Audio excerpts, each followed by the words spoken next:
আসসালামু আলাইকুম। সবাই কেমন আছেন? আশা করি ভালো আছেন।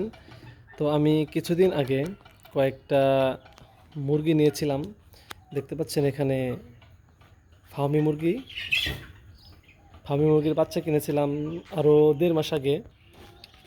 আর এখানে কিছু দেশি মুরগির বাচ্চাও, সেগুলো আমি ১.৫ মাস আগে কিনেছিলাম। ১ মাসের বাচ্চা কিনেছিলাম, এখন ২ মাস ২.৫ মাস রানিং।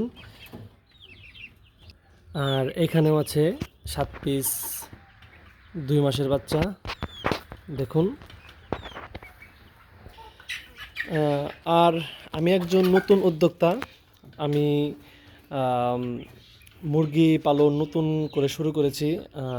আপনাদের কাছে কিছু পরামর্শের কারণে আমি আজকে এই ভিডিওটা বানিয়েছি। তো আমাকে কিছু পরামর্শ দিয়ে আপনারা সাহায্য করবেন। তো প্রথমে আমি কিছু কথা আপনাদের সাথে শেয়ার করব। তো আমি এখানে দেখতে পাচ্ছেন যে গ্রোয়ার, তারপর আপনার ভুট্টা এবং গম মিশ্রণ করেছি। তো এগুলো আমি মূলত সবগুলো মুরগিকেই সারা দিন খেতে দিই। আর আপনার হচ্ছেন এখানে যে দুপুরের দিকে গমের ভুসি আর কুড়া মিক্স করে আমি দুপুরে এদেরকে খাওয়াই।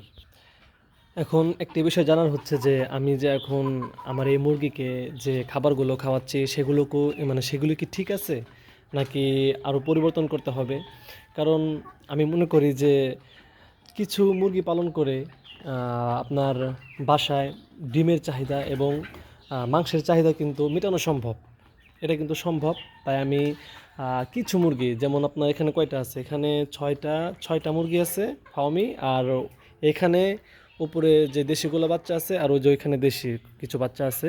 তো এগুলো মিলিয়ে মোট দেখা যায় যে 20টা থেকে 25টার মতো মুরগি।